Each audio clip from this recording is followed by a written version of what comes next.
Hello everyone, welcome to our Egyptian online seminar group. First, keep my phones off. Then, if you have any questions, you can ask our speaker during his presentation or after his presentation. I have great pleasure of welcoming dear Professor Brian Mittendorf. Brian is a professor and chair in accounting at the Ohio State University. Dr. Brian specialized in non-profit accounting, managerial accounting, and the role of accounting in supply chain management. Dr. Brian has been published in top ranking journals, including the Accounting Review, Journal of Accounting and Economics, and Management Science, and service and editorial rules for management science, production and operation management, and the Accounting Review. Now we will start our seminar with the Professor Brian Mittendorf. Yes, thank you so much, Mohammed. Thank you for the invitation. I've been an observer of these events, this series, and I think it's wonderful, and it's an honor to take part. So let me share my screen first.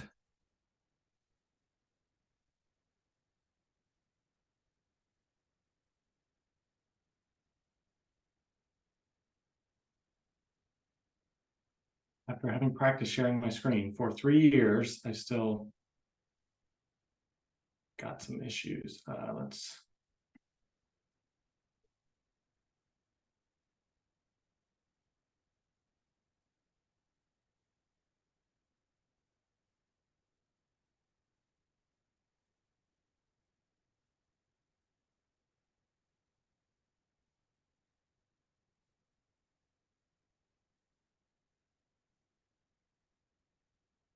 Okay, great. Yeah, as I mentioned, please jump in anytime if you have thoughts, comments, questions. We really look forward to any feedback you have on this. This is very new work, and in fact, this gave us, in addition to a great opportunity to present, it gave us a good excuse to try to get a draft of this paper together. So I'm sharing in the group chat that we just posted on SSRN.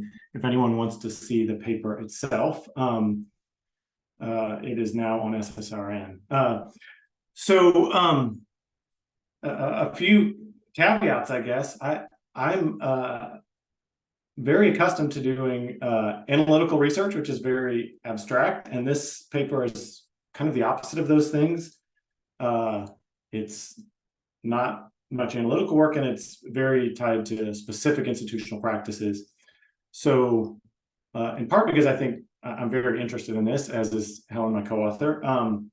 But it's an opportunity to get outside one's comfort zone, and that's the best way to learn. I also happen to see my friend and mentor, Sham Sundar, is here, and he was always an advocate for ask questions and then figure out which methodology to answer them with, as opposed to everything's a nail and hit it with a hammer that you're comfortable with. So this is new territory for me. Also new for my co-author, Helen Flannery, who's at the Institute of Policy Studies. But like I said, we're interested in a very particular institutional question in the United States. So I want to talk a little bit about some of the institutional features in the US. That said, one reason we're interested in it is because we have data available in the US, and we think it's a very particular question that's of interest in the United States. But some of these same features almost exactly are mirrored in other countries that have these same sorts of organizations, these donor-advised fund sponsors.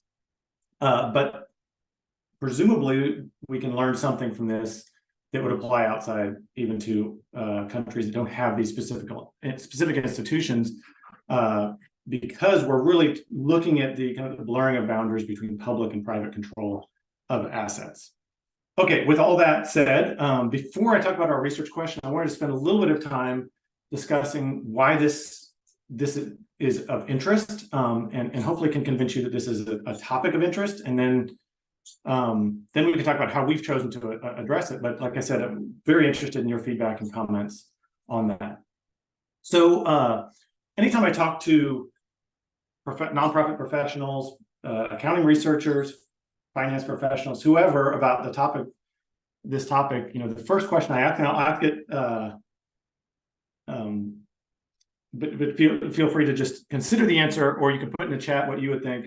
Always ask, from your standpoint, what do you think the largest charity in the United States is in terms of donations? Which charity receives the most donations in the United States in dollar amounts? I have never had a student answer this question correctly. And I'm afraid to ask this group because you guys might, but most people think of the charities which just come to mind as big: American Red Cross, the United Way Worldwide, Salvation Army, big charities that are very visible. What interests us in this particular topic is that the largest charity, in fact, many of the largest charities, are not in that category. They're actually pretty quiet. There's a bit of a quiet revolution in charitable giving that has really changed the landscape. So to answer the question, at the risk of messing up my sharing screen, I'll tell you, because my co-author, Helen Flannery, and her team just put this information out yesterday. Here's the most recent data on the largest charities in the US. The largest by far is the Fidelity Charitable Gift Fund, National Philanthropic Trust, Schwab Charitable, Vanguard Charitable.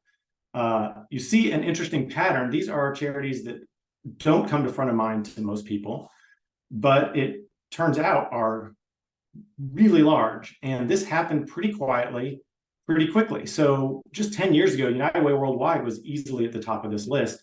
And we've had a revolution in the way charitable giving is done. So we have these organizations. As you'll notice, many of them are tied to financial institutions. Okay, so this is the largest group of charities. What Helen and her group have here is in orange are those that primarily offer donor-advised funds. And that's the area of interest to us, is donor-advised funds. So to speak a little bit about what those refer to, we like to think of like a classification. By the way, I think I mentioned, but this is co-work with Helen Flannery, who's at the Institute of Policy Studies. We'd like to think of resources that have been set aside for public use in the United States as coming from two sources, either from public funding, which is to say from the widely across from the public, typically funded through taxes. All these publicly funded resources are housed in government entities, be they national or state governments, local governments, et cetera.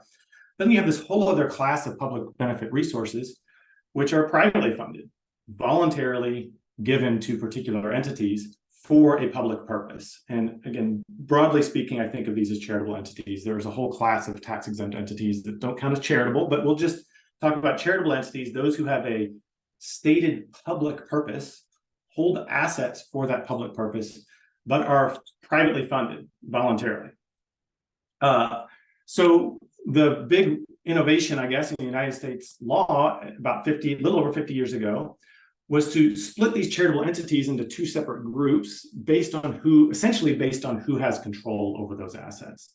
So you have these privately controlled charitable entities that are private foundations, publicly controlled or public charities. Again, this is a simplification of what creates that delineation, but we have a clear line between the two, essentially based on who controls those assets. So if the donor, who is the private funder, also then controls those assets, they're going to be in that private foundation category, and they face a lot of extra restrictions for being there. After all, Congress wants to make sure that these publicly subsidized entities are serving their public purpose. And if they're being controlled by the same people who got the tax benefit for making the donations, you need a little bit more oversight, is sort of the idea. So private foundations have to do more disclosures. They have restrictions on how much assets they hold of particular companies. They are less tax advantaged in the gifts that they can receive. And they have minimum payout requirements. If you put money in a private foundation, you have to pay out approximately 5% of it per year, so that it's not just accumulating resources in this kind of privately controlled entity. The other, which are the charities most people are familiar with, are public charities, largely viewed as publicly controlled. So the people who funded them are not the same people who are running them. And so this, I guess, gives some assurance that the assets are being used for a public purpose, not necessarily for the private benefit of the individuals who funded them. So that's kind of the traditional split between these types of organizations. And what donor advised funds have essentially done is create a gray area in that split. So I say gray area, I mean, in terms of the law, they're going to be put in one category or the other. And it turns out the category they're put in is public charities. So the idea with donor advised funds is they're housed within public charities. And those charities can receive donations from a donor and will isolate those donations and track them separately for that donor and retain the donor as an advisor to those funds. So the entity controls the funds, legally speaking, but they retain the donor as an advisor, and the donor can tell them what they want to do with the funds. And the public charity can choose to listen to the donor or choose not to listen to the donor. So legally speaking, the public charity who holds those assets has legal control over them, but they rely on these donor advisors to tell them what they would like to see done with the assets. That's the world in which we're interested in, these donor advised funds. So they started in community foundations, like foundations focused on supporting a local community. And they thought, different people might have different interests in supporting the community. So we'll segregate the funds and allow people to kind of isolate what they want to support in their funds. And really what we saw as a revolution 20, 30 years ago was when these commercially affiliated sponsors, starting with Fidelity, established their own entities, which were public charities, and their primary, if not only focus, is on housing donor advised funds. So essentially Fidelity sets up this separate charity called Fidelity Charitable. And that entity has essentially all it does is can hold funds given by donors, segregates them by donor, and then lets the donor tell them what to do with the funds. So the donor can put money in, get a tax deduction because they gave to a public charity. And then the donor tells Fidelity when they want those funds distributed and where. And so that's where we've seen a large expansion, is once we had donor advised funds move out of community foundations to these larger national organizations. Okay, why we think they're important? Again, they started in community foundations, but have since expanded quite substantially. And again, sorry, I'm just checking to see if there were any comments in the chat. They've expanded substantially. So now they've become a big vehicle through which a lot of charitable giving happens in the United States. So in the past 10 years, contributions to donor advised funds jumped from 14 billion US dollars to $72 billion over that time. And we've seen kind of a consistent increase from year to year. I just showed the data that showed of the 10 largest US charities in terms of donations they receive, organizations that primarily serve as donor advised fund or DAF sponsors make up 7 of the 10 largest. And the importance is only growing. Here's, again, this is from my co-author Helen and her organization, Institute for Policy Studies. Here's a look at how these organizations have changed over years. So private foundations, again, those tend to be organizations controlled by the donor. So you think of the Gates Foundation or Elon Musk Foundation, typically very wealthy donors that retain control over those assets in private foundations. They can hover around 15% of charitable giving in the United States. But back in 2007, donor advised funds were just 4%. And actually, if you hover even back, it'd be even smaller. So we've seen like this exponential growth. In the most recent year, donor advised funds make up almost a quarter of all giving in the United States. So they're not a small part of charitable giving, and a lot is not known about them. And that's really what motivated me and Helen on this. So a little bit about why they're popular. And again, none of this is our research question yet. I promise we'll get there.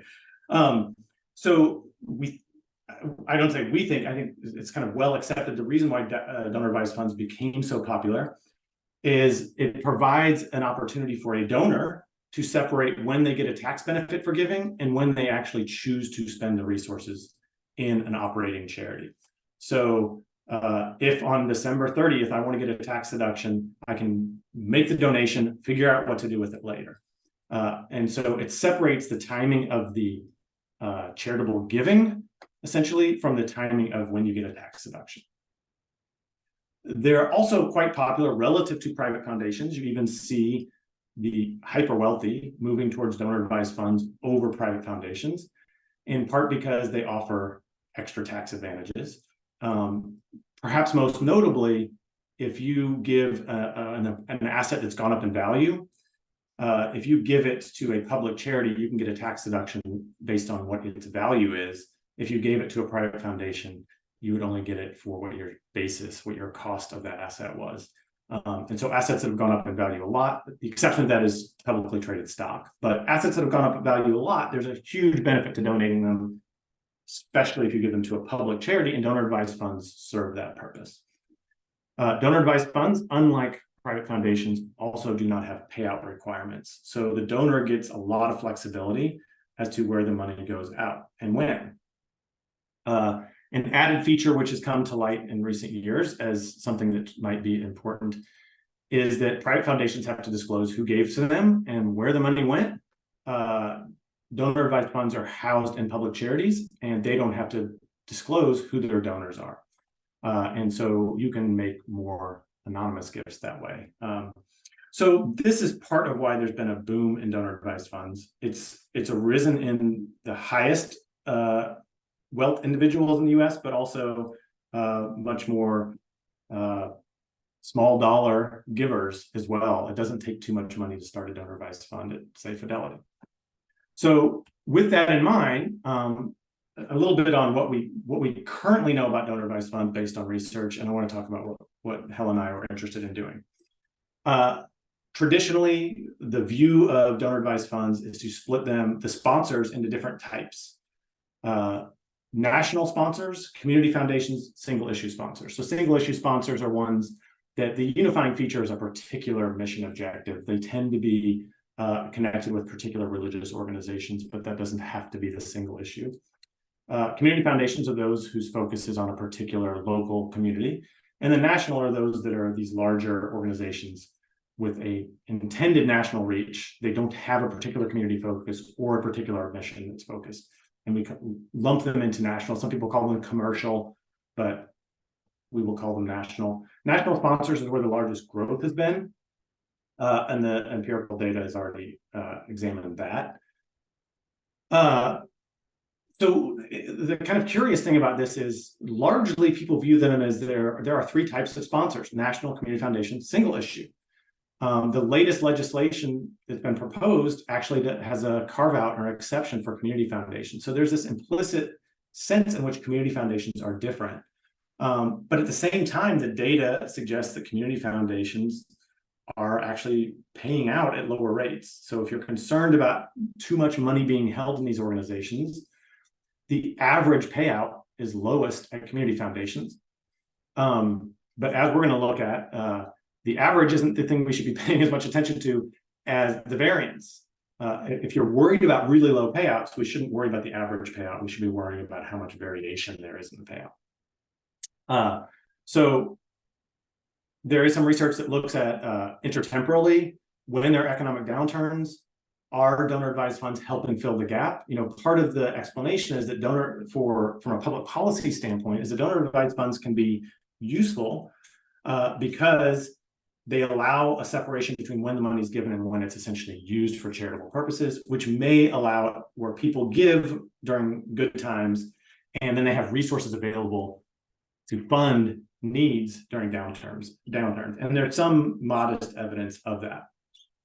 Another thing that researchers have looked at is at the donor side. There is variation in payouts, in part because there's variation in the donors and their priorities. Now, this kind of gets back to this question of who actually controls the assets. Technically speaking, it's the sponsor, it's the charity who holds the asset, who controls them, but they often will defer to donors. So we're in that gray area. So if we think we're on the other side of that, where donors really have control, the donors' priorities should matter. And there's evidence suggesting that's the case. Some donors view them as a channel to push money in, push it right back out. Some view it as I'm going to lump all my giving in 1 year and I'll spread it out over the next 5. Some view it as, they call this a tower effect, I guess. They lump all their money in and they let it sit there for a long period of time before they put it to use. So So that's on the donor side, but what we're interested in is on the organizations that collect the donations and technically have legal control over them, how do they vary? Also, some evidence that indicates that the biggest argument for why these donor-advised funds are good for society and not something that needs extra regulation is because left to their own devices, their average payouts are much better than private foundations. So if you're concerned about money sitting there, they're doing much better than any private foundation payout requirement. That's on average. A study by the California Attorney General Office in 2022 and some evidence from Andreoni and Madoff look at variation. On average, the payouts for donor-advised funds are quite high, around, depending on how you calculate it, between 10 and 20%. But you still have some of these outliers that hardly pay out at all. And so this creates these lingering questions about these donor-advised funds from a public policy standpoint. What role are they serving?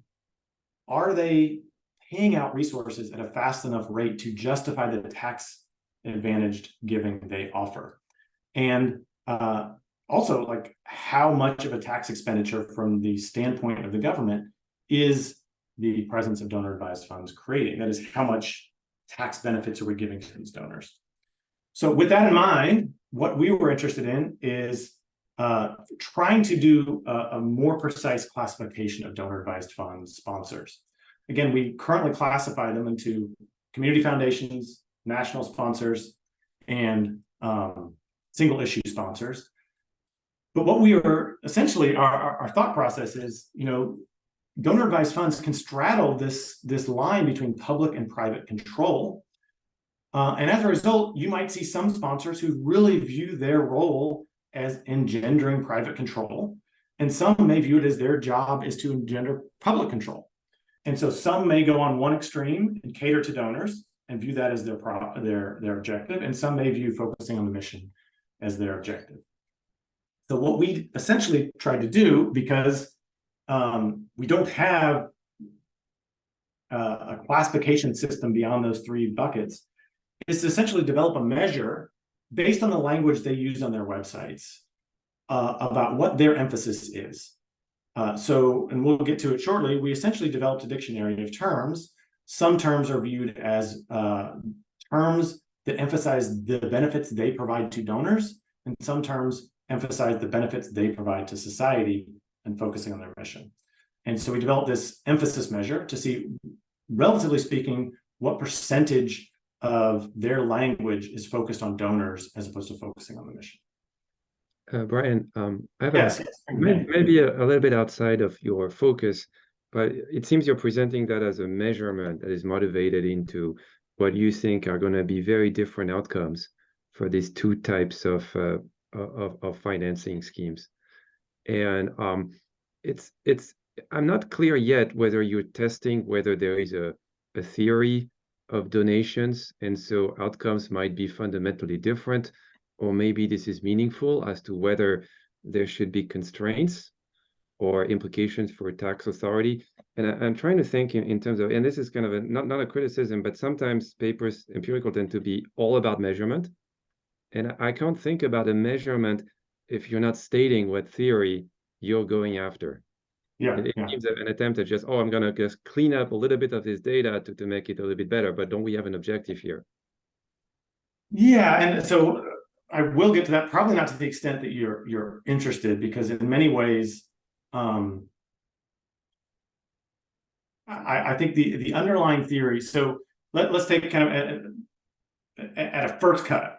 The underlying theory is that essentially most donors view the donor-advised fund as something they control.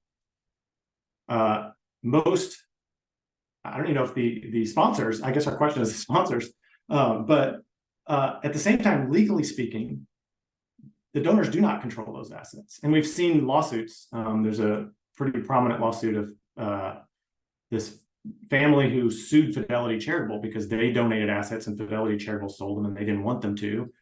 And they lost that suit because essentially once they gave those assets over, they were controlled by someone else. Okay.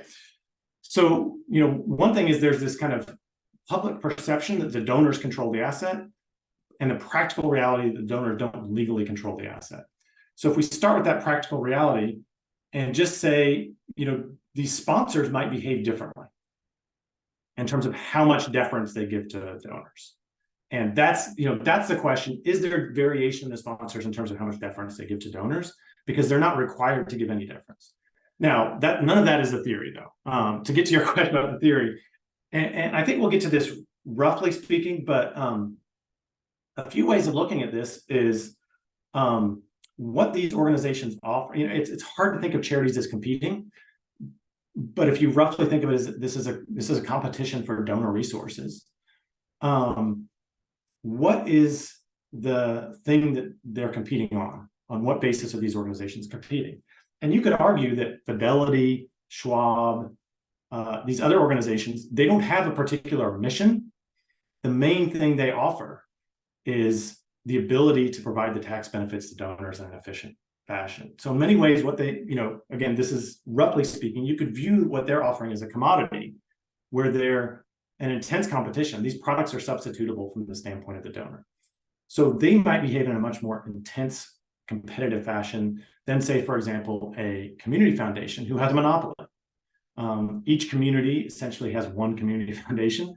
And so they hold monopoly power. And so they might behave very differently than these national sponsors who are in much more intense competition. Now, we haven't modeled that, but at the back of the mind, I think that's sort of what we have in mind, is that the sponsors have flexibility in terms of how they use these assets, and different organizations are facing different competitive pressures.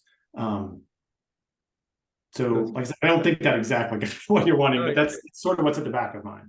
It does, but I think that the motivation that I don't think is the focus of that paper is that there could be distortions to what these funds are how they're allocating the donations. And so, and I think the question I'm asking is, why does it matter in terms of outcomes?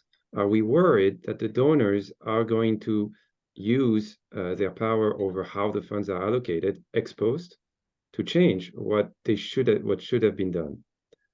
And so it's more often you're viewing they can pressure, they can have control. That's legally not what we should do. As a legal argument, I understand. As an economic argument, I think there might be something else going on here that is quite, maybe a problem. Yeah, actually, there's two components to that. So one is it a problem? And I guess it depends on your perspective of what constitutes a problem. But if we start with this issue of, the regulators who have looked at this, none of this is passed, none of this legislation is passed, but some of the most recent legislation said, we're going to force you to pay out money. You can't just sit on these assets. We're going to force you to pay out money. But if you're a community foundation, you're exempted, because we think of community foundations as different. And so one question we might have is, is that the organization that should be exempted?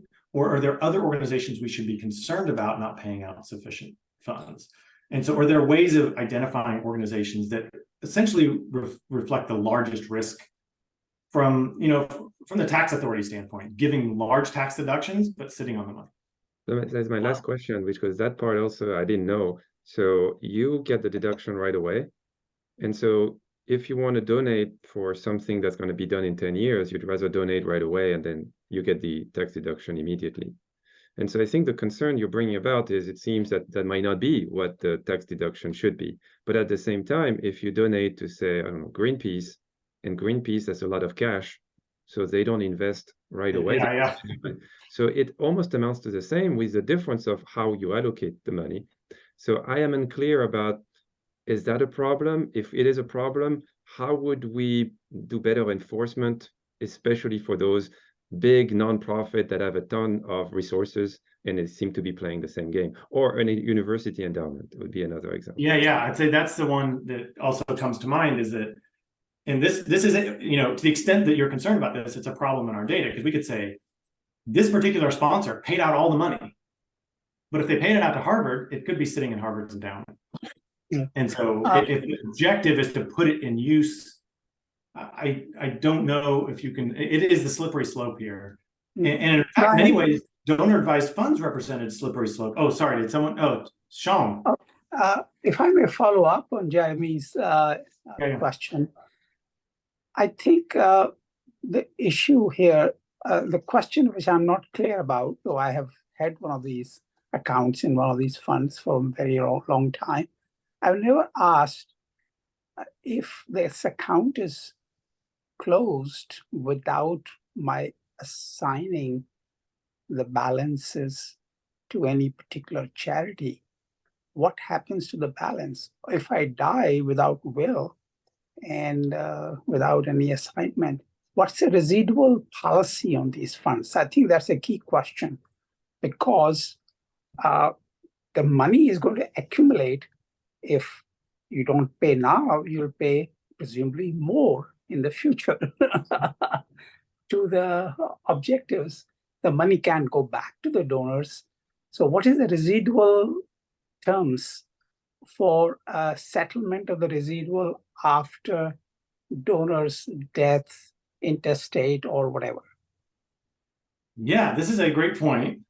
I made a note of this as well as Jeremy's, because this is a practical question that I don't want to say I don't know the answer to. I think this is something that one could look at empirically, because you have a lot of variation in the kind of dormant funds policies for these sponsors. So some actually will go talk to donors and say, you can designate, in the event that you die, you designate who gets to take over advising your fund. Some are very aggressive at deciding who's going to be making those decisions. Others will have kind of like the sponsor. If the donor passes away, they'll move into this kind of big bucket that the sponsor has control over, and the sponsor's board will give it to kind of this large swath of well-known charities. Some also just have different policies for dormant funds. Like if you, the donor, got a big tax deduction and you didn't do anything with the money for 5 years, some of them will have policies that dictate what happens. You can't just sit on it for 5 years. But there is variability in sponsors, but I don't know. The reason why I say I don't know is because I don't think we have empirical data that's widespread on those policies. But that would be an interesting thing also to look up. If we think about the sponsors being very different, one feature that might capture their difference is how seriously they take what to do with funds which are dormant. I think the California survey looked at some of that, but I don't know. I know anecdotes. I don't know widespread. Thank you. Yeah. So this is, these all kind of get to these questions, though, that, it becomes an issue when there's a big difference between when the tax deduction is received and when the money is actually put to use by operating in charities. And that's one piece we want to look at. The added thing, I don't think we can get you an answer to, but I think from a public policy standpoint, it might not matter too much, is to what extent, let's say we see variation in sponsors. Some sponsors pay out really fast, other sponsors pay out really slow. Is it because the sponsors are different, or it's just like this self-selection thing? The donors are different. All sponsors listen to donors. Some happen to attract donors that want to pay out fast. Some happen to attract donors that want to pay out slow. Brian, one more thing I'll say here. Just because I've authorized payment X from donor advised fund to charity Y, does not mean charity Y is actually going to use it right away. Yeah, yes, that's kind of what Jeremy was pointing out to you. You kind of say, and this is going to be a caveat in our data, is that we might see donor advised funds that are paying out really fast, and what they're doing is paying out to other charities that sit on the money. And so it doesn't mean that this is exactly high payout isn't necessarily indicative of high impact or urgency of funds. And how's legislation going to take care of that? That is a great question, and I don't think any of the proposed legislation would.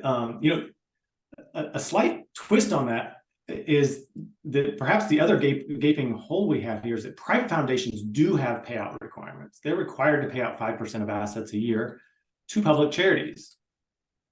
Oddly enough, donor advised funds are public charities.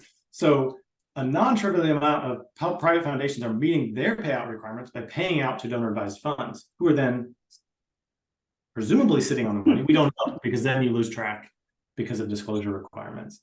And so if you look at Elon Musk as a private foundation, by far, the largest recipient of grants from Elon Musk's private foundation is Fidelity Charitable, maybe Schwab, maybe a bit of both. But so then the next layer that you have is, well, the money comes from a private foundation to a public charity in the form of a donor advised fund.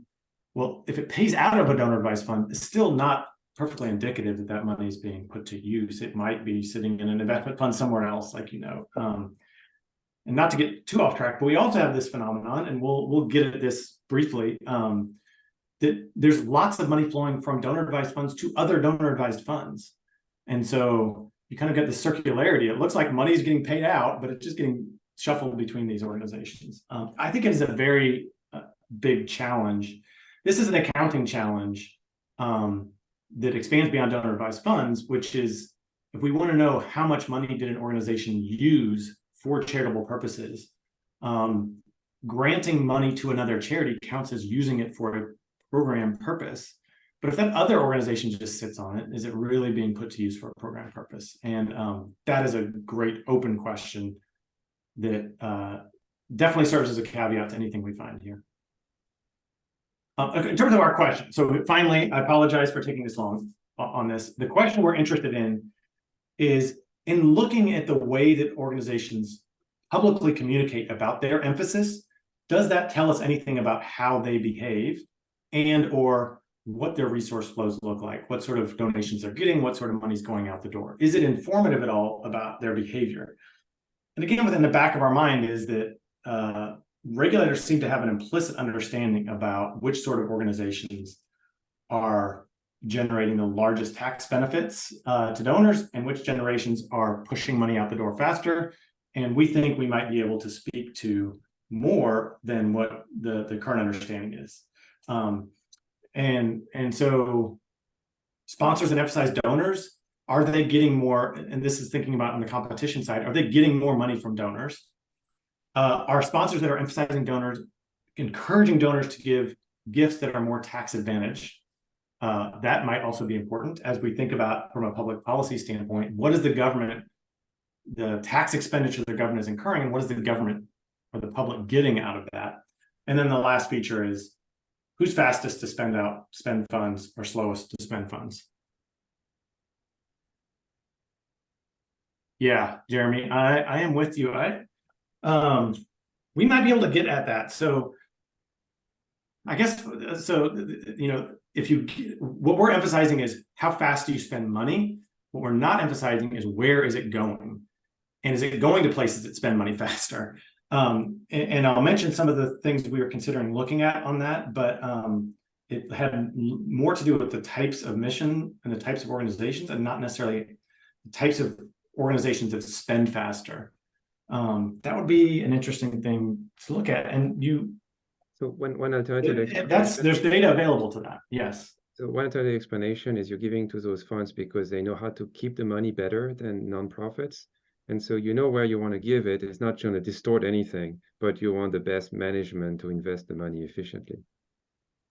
That's the purpose that these sponsors are playing. Is if the money's going to sit there, I want it to be housed in an organization that can manage those funds. And if that's true, then you should find that they give to it's getting spent quicker.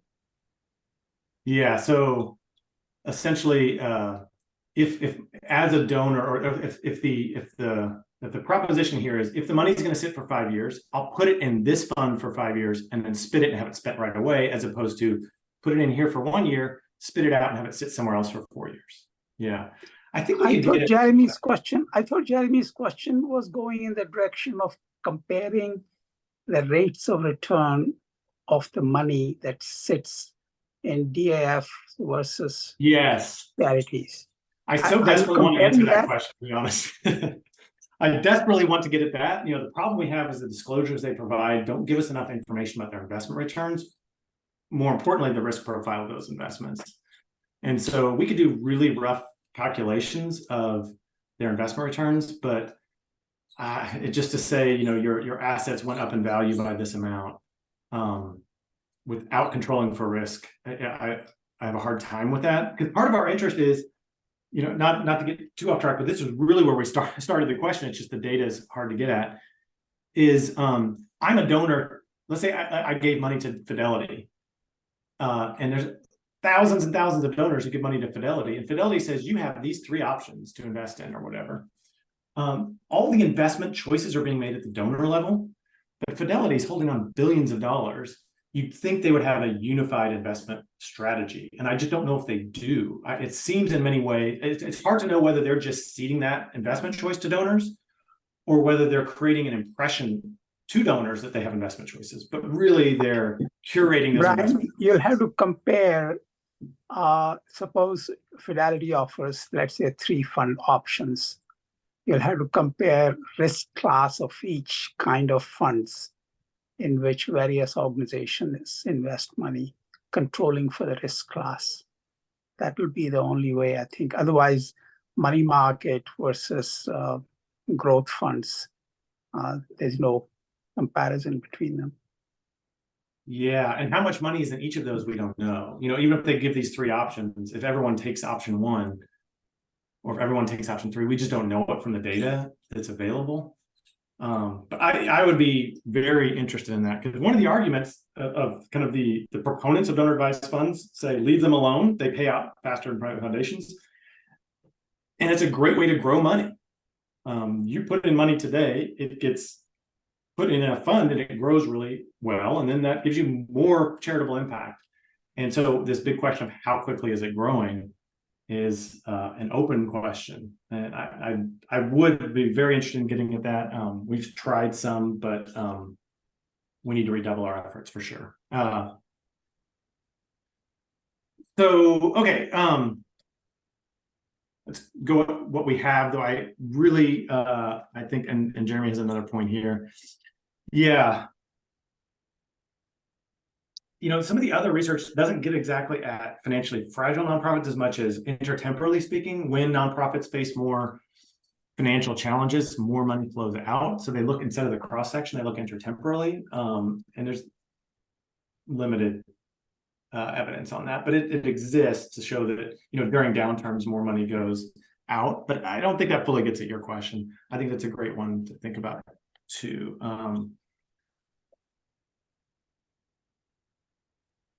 Okay, so what we did essentially is we started with all charitable organizations in the United States that list donor advised funds assets in the most recent year, 2021. We repeated it in previous years too. So in total, there's about 1,600 organizations that report having any donor advised fund assets. If they reported grants or contributions that were either blank or negative on their Schedule D and the Form 990, we excluded those. It turns out because most of them aren't audited. Now, this is not Fidelity Charitable, obviously, but most of them aren't audited. You get a lot of financial statements that just have some incorrect information on them. And so if they put out negative values or left things blank, we excluded those. We excluded organizations because they also had to report how many different accounts they have that hold donor advised fund assets. If an organization reported 1 or fewer, we excluded those. So yes, some report DAF assets and 0 DAFs, which is kind of strange. We excluded the organizations that had 1 because we have these organizations that are essentially donation processors. So if you give money through Facebook, it goes into a donor advised fund at Network for Good. And they have only 1 donor advised fund. All the money goes into it and then it all goes right back out. So their goal, their process is just, they process donations through Facebook. It's just a vehicle to serve that. So essentially, if you don't segregate your funds amongst different donors, then we don't really view them as primarily donor advised fund sponsors. We wanted to get rid of organizations whose primary purpose isn't housing donor advised funds. So essentially universities, most universities now have donor advised funds that they sponsor, but it's a pretty small part of what they do. And so we tried to kind of handle that, because we're going to look at the organizations themselves. We want to look at organizations who see their primary purposes, or one of their primary purposes is housing these donor advised funds. So we said, if you have less than 10% of your assets in donor advised funds, we'll exclude you. We can think about playing around with that cutoff, but that's just what came to mind for us. The next thing we did is on their tax form, they have to list what the website of the organization is. If the organization didn't list a website and we couldn't find one for it, or they listed a website and we looked, I mean, we didn't look through, Python script looked through those websites and found less than 20 terms that we could identify as being related to donor advantages or mission focus, then we excluded those on the basis there wasn't enough communication, essentially, for us to make inference from it. So in the end, we ended up with 601 donor advised fund sponsors. Other people who have studied donor advised funds tend to have in the 900 or so observations.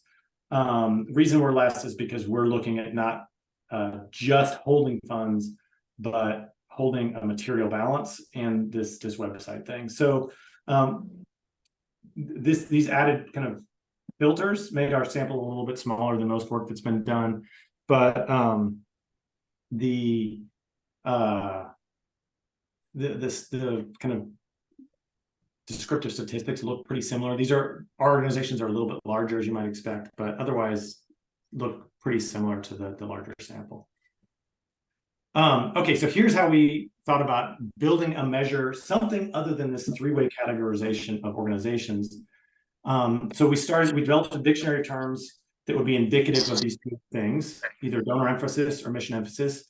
So the terms that we tried to center around on the donor side are things that emphasize tax benefits to donors, choices to donors, or giving donors control.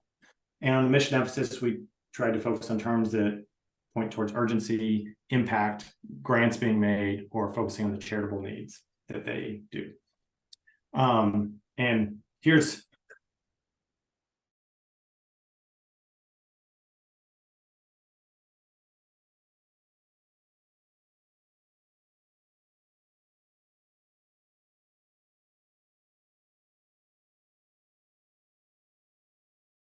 with that in mind, so we developed then an emphasis measure. We did a Python script that went to the websites, pulled the primary website, any child's websites or grandchild websites for each sponsor, and counted up the terms that showed up on those websites.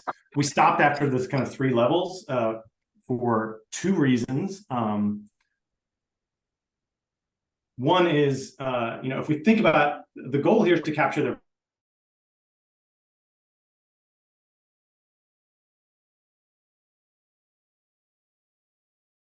practically speaking, we're kind of sensitive to the burden we're putting on these websites by going through them, and so we wanted to put some limits on that as well. So we developed this emphasis measure, which essentially counts up the number of terms that reflect donor focus, subtract the number of mission focused terms, divide by the total number of terms we found. The idea was to have a measure that goes between -1 and 1. If 0 will say essentially you as an organization are pretty neutral in your communication. If you're a +1, 100% of your communication is on donors, focused on donors. If you're -1, 100% is focused on the mission objectives. And so it gives us this dichotomy about, is your focus in communications more about donors or more about mission, and to what degree? And so that was the thought, is we have something that's bound between -1 and 1. Okay, so with that in mind, before we actually look at whether this emphasis measure tells us anything, we wanted to look about what we got from this exercise. Here's the distribution of the emphasis measure across organizations. So the mean is a little bit below 0. Not that we expected that it would be a mean of 0, because we came up with terms. We weren't coming up with terms for the goal of getting a mean of 0, but it's pretty close to 0 actually. The average is a little bit below 0, so a little bit more in terms of mission-focused language than donor-focused language, but pretty close to neutral in terms of the average, and it somewhat approximates a normal distribution. Again, not that that's important, but it gives us some sense of this notion of there is variation across sponsors. Not all sponsors is the same. And if we had done this and all of them are kind of bunched up, we have some decent tails here to indicate that there is variability in the sponsors in terms of what the language they use in their websites. We did this at then the split between community foundations, national sponsors, single issue sponsors. So the usual way we classify these organizations, do we learn anything about these organizations beyond the usual classification? There's a lot more community foundations than there are others. Not as many national sponsors, but largely, I mean, you can see from the graphs, community foundations on average tend to have more more mission-focused language. National sponsors shifted a little bit the other way, have more donor-focused language on their websites. Larger tails than the national sponsors, though. We just looked at means and medians, also kind of tell you that. So national sponsors on average do cater more to donors in their language. It's an open empirical question whether that translates into them doing more than catering to donors in their language, but actually having different priorities in their actions. So single issue sponsors are around that zero neutral area, and community foundations more focused on mission in their language. Now, this gets back to at the back of our mind, to Jeremy's point before, that we haven't formally modeled this. In the back of our mind, the idea is that community foundations have a very focused mission. They're focused on a very particular local area, and they happen to have a monopoly or something close to a monopoly in that local area. And so it shouldn't be too surprising that their communication is more focused on that mission. National sponsors, on the other hand, don't have a mission to distinguish themselves. Their missions look very similar. And so the extent to which, from a competitive standpoint, they can distinguish themselves is through the ways in which they communicate to donors what they can offer.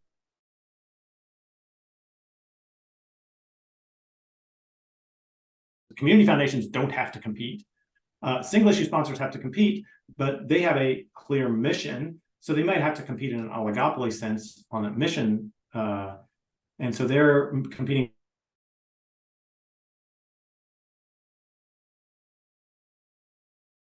competition and don't have a mission that distinguishes them from other organizations. And so we shouldn't be shocked to see that they do more to communicate to what they can offer donors. Okay, so in terms of our questions, the first really is, where is the source of growth? So we already know that national sponsors are the organizations that have grown the most. This is looking at the donor advised fund assets of the organizations. And because there's so much variability here, we have this on a log scale. So national sponsors are a lot larger than the others, but because it's on a log scale, it doesn't look that much larger. But sure enough, national sponsors have grown, have larger assets than the other types of organizations. Our interest is, within these categories, is there more differentiation? And so essentially we took our measure, just to get a sense of this. You can take our measure. If a sponsor has a measure between -1 and -0.25, we say we'll put that in a bucket and we'll call it a mission-focused organization. Between -0.25 and +25, 0.25, we'll call those neutral, and more than 0.25, we'll call those donor-focused in their communications. You can see the differences across these organizations. The median, these are medians, I should have said that. The median assets in donor advised funds across community foundations, as their emphasis in their language varies, is not much. In fact, it's going down. The more you focus on donors, the less money you actually get.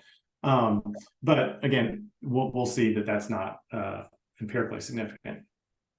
National sponsors, on the other hand, the more that are donor focused are the ones where the growth is. And again, because it's log scale, you don't see the big difference here. But the median neutral sponsor holds 165 million. The median donor focused sponsor holds over $1 billion.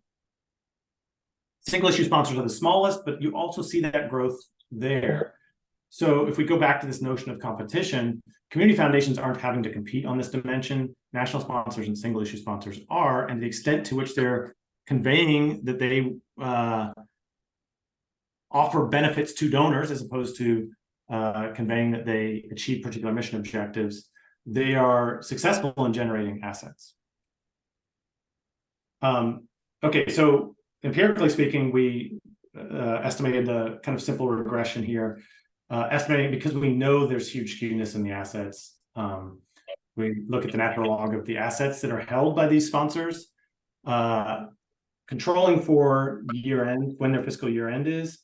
That's what the December year end and June year end dummy variables are for. Then have dummy variables for what type of sponsor they are: community foundation, national sponsor, or single issue sponsor. Then see whether this emphasis measure, let me spotlight that, yeah. Whether the emphasis measure has any predictability on assets and interaction between the type and the emphasis measure. So is there differences with national sponsors and how that emphasis measure tells us about assets? So this was essentially what we went at. I'm curious of thoughts if there are other things we should be controlling for as well. But our thought especially is we're looking at fiscal year 2021. We did the same thing with 2020 and 2019 as well. But if you think of assets are just going up over time, if we have organizations with December year ends in 2021, we might expect that they will have more assets than those that aren't December year ends. And so we thought the fiscal year end might matter, or if the stock market performed very well in June as opposed to November, you might see differences. So we controlled for that, but didn't see any action. So in terms of what we find then is which organizations are largest. So the reference organization here is an organization that is a single issue sponsor. So relative to single issue sponsors, community foundations have more assets. National sponsors have even more assets than them. That's already consistent with what we knew. The thing we're interested in really is the emphasis measure part. And so to kind of highlight that, if we just look at tests on the marginal effect of particular types of organizations. So single issue sponsors, it's just beta 5 on emphasis measure. For community foundations, it would be beta 5 plus the interaction term. And for national sponsors, it would be beta 5 plus its interaction term. You see that for community foundations, if anything, there's a negative coefficient, but it's nowhere near significant, suggesting that more emphasis on donors and their communication doesn't really have an effect on predicting their assets.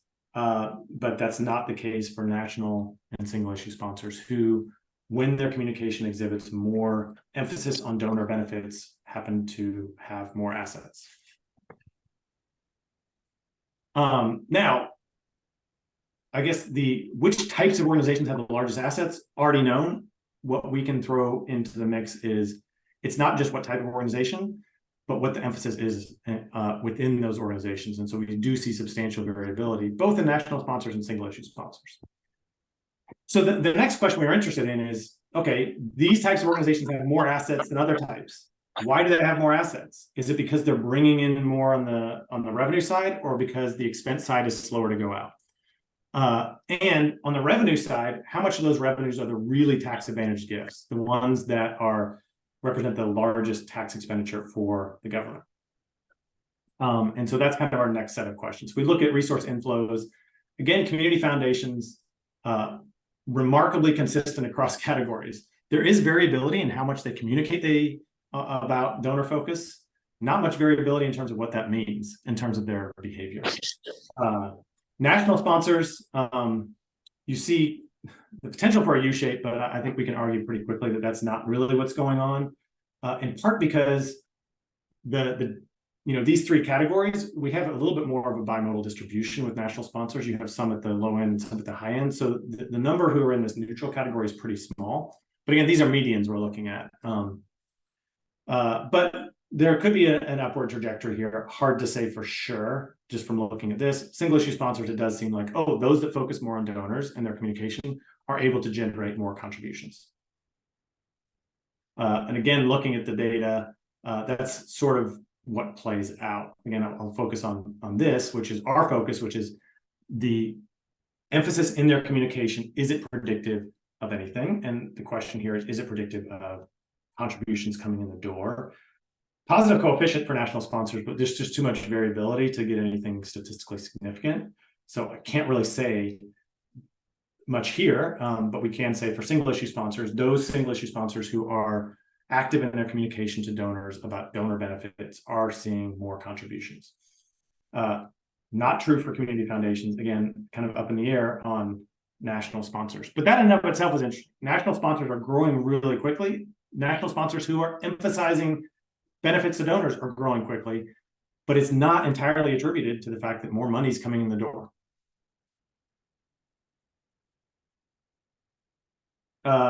Okay, so, but the second question we asked on that is not just how much money is coming in the door, but how much tax advantage money is coming in the door. How much essentially large subsidies are going to the donors in these organizations. Here we go. So again, thinking of the same idea, this is where you see some really stark differences. So again, community foundations, not much differences. Those who communicate as a larger donor focus, it's not really predictive of their behavior at all. A big difference though is national sponsor and single issue sponsors. Those that are communicating to donors, tax benefits to donors, are seeing more tax advantage money coming in the door. Why does this matter? Well, one, you could say their communication is working. They're getting more tax advantage gifts. To the point that this is pretty large to say that for both neutral and donor-focused national sponsors, or the donor-focused ones, let's say, more than 50% of the money coming in the door is in the form of non-cash gifts. And those, again, tend to be appreciated assets that are largely tax advantaged. And similarly, we see an upward trajectory with single-issue sponsors. So single-issue sponsors that are more focused on donors are seeing more money come in the door, and more of that money is tax-advantaged non-cash gifts. National sponsors, not so much more money, but a larger proportion of that money is non-cash. So again, looking at the regressions, what we see here is effectively significance on both single-issue sponsors and national sponsors. As their websites exhibit more communication to donors about the advantages of that organization and what that organization offers to donors, the more they're seeing non-cash gifts coming in the door. Okay, so that's one side, which is money coming in the door. The second piece that we're interested in is money going out the door. And admittedly, this is probably the most controversial aspect of donor-advised funds. They do not face payout requirements. The proponents of donor-advised funds will tell you the average donor-advised fund pays out way more than a private foundation. So why would you put 5% payout requirements on organizations that are paying out way more than 5%? The flip side of that, and sure enough, our data shows that the average organization across all dimensions is paying out more than 5%. The flip side of that, though, is one, they are more tax advantaged than private foundations. So 5% might not be the right benchmark. But the second thing, and the thing we're interested in, is how much variability is there in these payouts. Even if the average person doesn't commit a crime, it doesn't mean you don't need regulations on their behavior. Similar sort of thing. The average donor-advised fund is probably not the target of regulations. We're probably looking at the tails. And so what we're interested in is identifying those tails. So sure enough, national sponsors on average pay out more than others. But we also see in the data that national sponsors who are donor-focused, you're seeing this downward movement, that being more donor-focused is associated with lower payouts. Not so much the case with community foundations at all, and not as starkly the case with single-issue sponsors. So here, to go back to the regressions, here's what we estimate.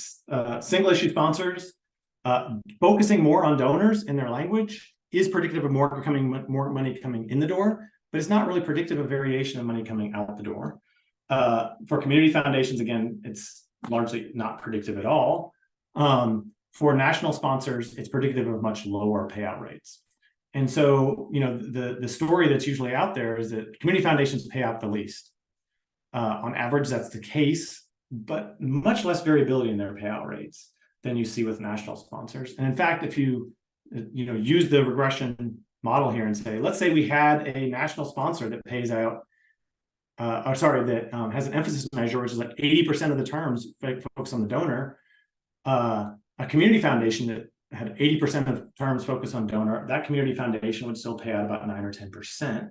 The predicted value for a national sponsor with that much donor focus, the predicted value payout would be about 2%. So yes, the average national sponsor pays out more, but the national sponsors who really focus on donors don't. a few extra things that we considered. As I mentioned, some of those payouts are going to other donor advised funds, not exactly a payout, it's just transferring money elsewhere. So we adjusted the payout rate to reflect money that went from, say, Fidelity to Schwab. We'll exclude that in our calculations. Another thing we were interested in looking at is we have huge variability in the size of these organizations. From a public policy standpoint, you might be concerned about the largest organizations where all the money is. Are they behaving that much differently? And I guess the takeaway from looking at both of these is these subsamples or these adjustments don't really affect the conclusions at all. In particular, the conclusion about payout rate being a highly negative coefficient when the sponsor is much more focused on donors in their communication. A few additional questions, some of which you guys have already pointed to, that we are interested in is how much variation is there at the fund level? So here we're looking at the sponsor level. Is Fidelity different from Schwab? But inside Fidelity, there's lots of different funds that are segregated by donors. Is there something predictive about the variability within those funds? I'm very interested in that question, but also realize there is no data to address that question. The California Donor Advised Fund survey got at some of those things because they have the power to audit these organizations, but the public disclosures don't get at that. But it's something we're interested in. We're interested in whether DAF to DAF contribution payments and receipts very predictably. This kind of gets at something that Jeremy pointed at is, payouts from a DAF to a university that holds the money is not exactly the sort of payout that we want to tout as money moving fast. So we might be interested in how much money is flowing from DAF organizations to other DAF organizations. But the larger question that Jeremy gets at, I think, is a great one that I don't think we've developed much on, but I really would like to, and that is, who are these organizations that are receiving the funds? What are characteristics of the organizations receiving the funds? And does the sponsor characteristics have any predictive power on that? And so to get back to Jeremy, this last bullet point really gets at what we'd like to address and Jeremy's question, which is if we kind of think about recipients who spend money fast, are some sponsors giving money to them at a different rate than other sponsors? I think those are great questions, ones that we haven't really gotten at yet, but we'd love to. And again, we can't quite tell, to this third bullet point, organizations that are focused on donors in their communication. Does that mean that those are organizations who are behaving differently, or are those organizations that are attracting different types of donors? And we can't quite distinguish those things. I'm not sure how important it is to distinguish those when you think about on the regulation side, but I am interested in this question because ultimately I'm interested in to what extent do sponsors have legal power? To what extent do sponsors use it? And it might be that some organizations are more willing to use their power and others are more willing to cede to donors. But we can't fully get at that. I'm interested in that. Okay, so in terms of implications from our results, largely for community foundations, the emphasis in their communications is not really predictive of much. And so this is consistent, kind of from a theoretical standpoint, this is consistent with the notion that community foundations already have very clear mission objectives. The way they distinguish themselves is through the mission that they have, and they enjoy local monopoly power. They don't have to do a whole lot in terms of convincing donors that they are the place to give if what donors are interested in is in that mission. And so emphasis in their communication is not very predictive of either the money coming in or money going out. For single issue sponsors, that is those that have a national presence, but focus on a very focused mission, the emphasis in their communication, emphasis on donors in their communication is predictive of more money coming in the door, but not predictive of how quickly the money goes out the door. And this would be consistent with this idea that these single issue sponsors are competing with one another. There is competition, but they have clear mission objectives. So the donors that they're attracting are interested in the outflows. And so the ways in which they distinguish themselves really only affects how much money comes in the door, not how much money goes out. And then for national sponsors, perhaps, because they're the largest, the fastest growing, and the ones that people have really focused on, this is really the area that's perhaps most interest. Emphasis in their communication is predictive of more assets. So the more they emphasize donors in their communication, the more assets they'll have. And that's driven not by more donations, it's driven by perhaps more non-cash donations, so more tax expenditures for the government and slower outflows. To the extent that the government wants to regulate this behavior, the things that they really want to keep an eye on is which sorts of organizations are providing the largest implicit tax cost for the government and not paying out fast enough to justify that tax cost. And on average, national sponsors don't have that characteristic, but national sponsors that heavily emphasize donors in their communication do. And that would be our takeaway, and maybe I've already stated this, but, in terms of implications or conclusions, first, understanding behavior of donor advised funds requires us to look at the sponsors, not just the donors.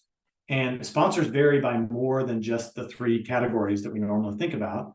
And we have developed what I think is a somewhat informative measure beyond what we learned from those three-way classification. And it can highlight what sort of organizations that regulatory efforts could target. And even though national sponsors are the largest and have the highest average payouts, that doesn't mean that they should escape the eye of regulators, because those that are more donor-centric in the way they communicate may be actually the ones that pose the largest regulatory risk, because they pay out the lowest amounts and involve the highest tax expenditures from the non-cash gifts. Okay, so that's where we are in the conclusion of what we've concluded with the data, and we greatly appreciate the feedback. I will stop and listen to any thoughts, comments, questions you all have. Again, thanks for this opportunity. Thank you very much, dear Professor Brian, for your contribution and your effort. It's really an excellent presentation and excellent paper. Thank you very much. Now, if you want to have any questions, you can open your mic and ask your question.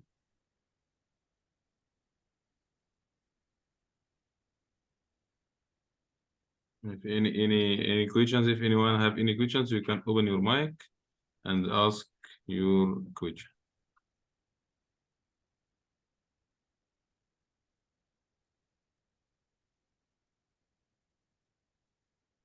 So,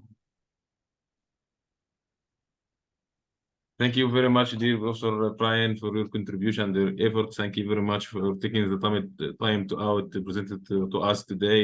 It's been really appreciated. Thank you very much, and thank you everyone joining us today. Thank you very much, dear Professor Brian. Thank you. I enjoyed it. Appreciate it. Yeah, and I hope to see you soon in Egypt. You are very, very welcome. That'll be wonderful. Thanks so much. Yeah. Goodbye.